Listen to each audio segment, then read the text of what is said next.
Dr. Wirdati Muhammad Razi tamat khidmat selaku Pesuruhjaya Sukan hari ini. Muhammadus Sumareh akui terganggu isu panas dengan PBNP.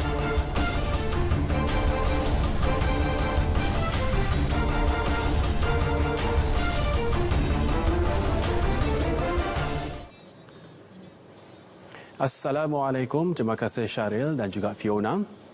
Kementerian Belia dan Sukan KBS memaklumkan bahawa tempoh perkhidmatan Pesuruhjaya Sukan Dr. Wirdati Muhammad Razi berakhir hari ini selaras dengan pembendikan kontrak perkhidmatan beliau. Dr. Wirdati menggalas tugas selaku Pesuruhjaya Sukan pada 1 Oktober tahun lalu menggantikan Datuk Zaitun Osman yang bersara wajib. Menerusi satu kenyataan ringkas, KBS memaklumkan perkara berkenaan merupakan pertukaran biasa dalam perkhidmatan kerajaan yang sentiasa dinamik. Pengalaman dan kepakaran Dr. Wirdati sepanjang berkhidmat sebagai Pesuruhjaya Sukan telah membantu KBS khususnya dalam memperkemas urus tadbir persatuan-persatuan dan badan-badan sukan. KBS turut merakamkan ucapan terima kasih dan penghargaan yang tidak terhingga kepada Dr. Wirdati untuk perkhidmatan dan jasa beliau sepanjang menerajui Pejabat Pesuruhjaya Sukan Malaysia. Institut Sukan Negara ISN meneruskan penganjuran Persidangan Perubatan Sukan dan Sains Sukan Antarabangsa SMSS yang kini memasuki edisi ke-7. Berbeza berbanding sebelum ini, persidangan kali ini hanya dibuat secara maya dan dijadual berlangsung pada 4 dan 5 November ini. Persidangan tersebut mula digerakkan sejak tahun 1999. Ia bertujuan memberi pengalaman pembangunan profesional yang transformatif yang menghimpunkan pakar saintifik dunia sekaligus menjadi pemangkin dan meningkatkan pengetahuan saintifik dalam sukan, khususnya bidang perubatan, sains dan teknologi sukan. VSMSS merupakan platform terbaik bagi para saintis, penyelidik, pelajar, atlet, jurulatih serta ahli profesional seluruh dunia untuk bertemu dan berdiskusi. Menurut ISN, penyertaan masih lagi dibuka dan pendaftaran adalah percuma bagi saluran kelima. Mereka yang berminat boleh mendaftar menerusi laman web yang tertera.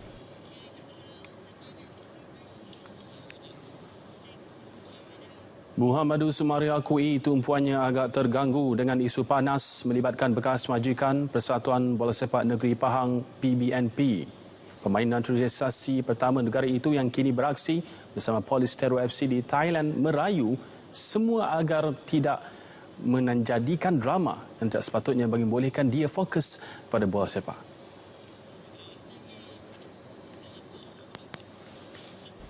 Menurut pemain tengah itu, isu terbabit bukan setakat memberi kesan kepada dirinya dari segi mental, namun turut memberi tempias kepada ahli keluarganya yang berada di Malaysia. Terdahulu, Jawatankuasa Tata Tertib PBNP mengenakan penggantungan 2 tahun daripada sebarang aktiviti bola sepak kepada pemain sayap itu selepas didapati bersalah melanggar terma kontrak dengan persatuan. Sebanyak 4 pertuduhan dikenakan terhadap Sumareh, namun hukuman bagi semua pertuduhan dijalankan serentak. Pelumba sumotor negara Khairul Amirin Yahya terpaksa pulang awal ke Malaysia selepas kerajaan Sepanyol mengambil keputusan melaksanakan perintah berkurung di negara itu ekoran peningkatan kes COVID-19. Pelumba berusia 18 tahun ini mengakui kecewa kerana tidak dapat bersaing dalam kejuaraan supermoto Sepanyol pada musim ini yang terpaksa dibatalkan. Jelas Khairul Amirin, dia dan pasukan sepatutnya dijadual pulang pada 16 November. Namun mereka terpaksa kembali ke tanah air lebih awal untuk mengelakkan perkara yang tidak diingini. Dia juga berasa amat kecewa kerana yakin dapat menyaingi pelumba dalam kelompok hadapan ataupun dalam kelompok besar. Pelumba pasukan supermoto Land Husqvarna itu bagaimanapun reda dengan pembatalan kejuaraan itu dan akan menggunakan tempoh yang ada sebagai persediaan bagi menghadapi siri perlumbaan kategori SM Road tahun 2021. Jepun telah merombak dan menyusun semula jadual sukan utama di negara itu agar tidak bertindih dengan tamasya Paralimpik Tokyo.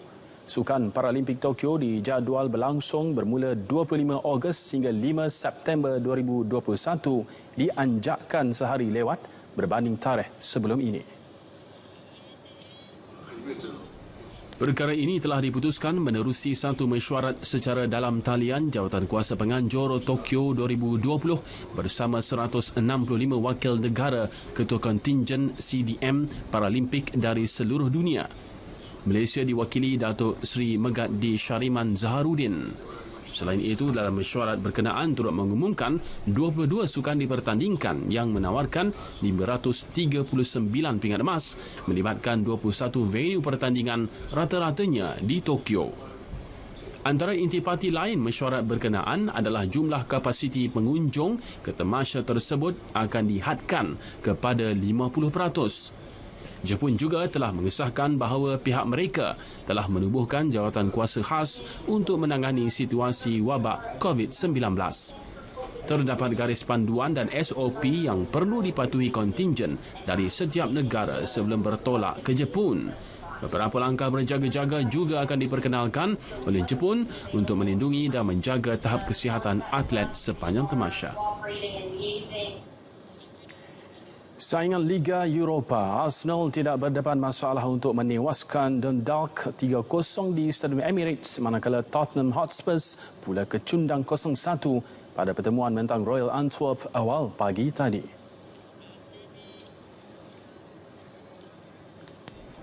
Membuat 10 pertukaran untuk menghadapi lawan dari Ireland itu, Arsenal memerlukan 42 minit bagi membuka tirai jaringan menerusi Edward Nketiah.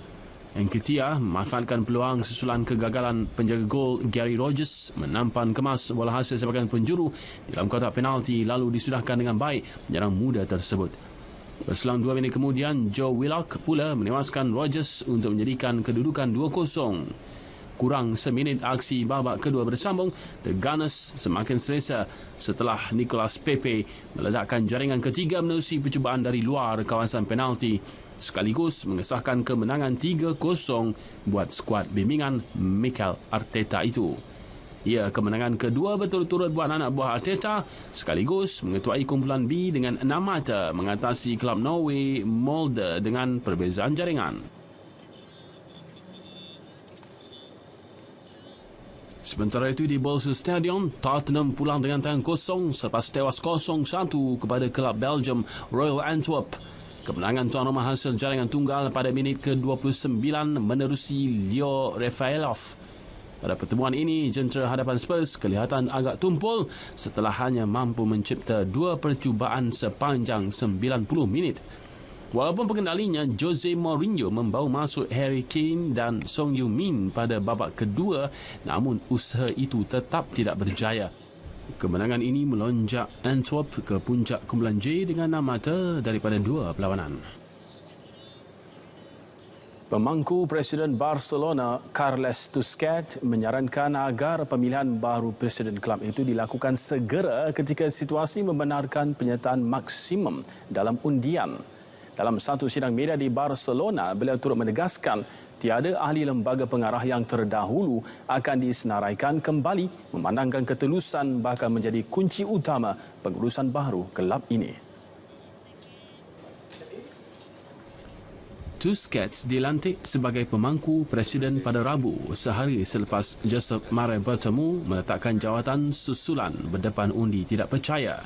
Pemilihan Presiden dijangka bakal diadakan dalam tempoh 3 bulan.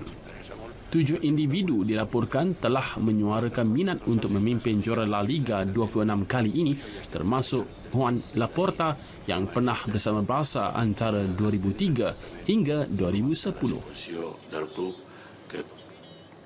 Tenis jelajah ATP terbuka Vienna. Juara bertahan Dominic Thiem mana ke suku akhir buat kali ketiga berturut-turut. Pada aksi pusingan kedua, dia tidak berdepan masalah untuk menewaskan pemain berasal dari Chile, Christian Garin. Thiem memerlukan 66 minit sebelum melakar kemenangan straight set 6-3, 6-2 dan akan bertemu pilihan kelima Andrei Rublev dari Rusia di suku akhir. Sementara itu, pemain Bulgaria Grigor Dimitrov dipaksa bekerja keras sebelum menyingkirkan lawannya Stefanos Tsitsipas 6-7, 6-4 dan 6-3. Dimitrov akan bertemu Daniel Evans dari Britain bagi merebut tempat ke separuh akhir.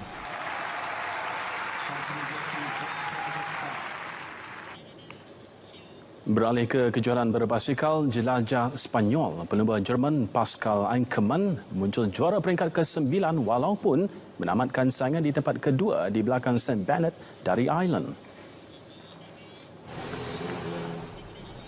Bennett yang terlebih dahulu melintasi garisan penamat dibatalkan kemenangan selepas rakaman video menunjukkan dia melakukan 2 kesalahan menghalang pelumba lain ketika saingan sedang berlangsung. Tamat perlumbaan sejauh 157 km itu tiada perubahan pada kedudukan pendahulu keseluruhan dengan pelumba Ecuador Richard Carapaz kekal di tangga teratas manakala Primož Roglič kedua ketinggalan 13 saat di belakang. Sekian perkembangan sukan untuk malam ini. Kembali bersama Syahrir dan juga Fiona untuk meneruskan berita perdana. Assalamualaikum.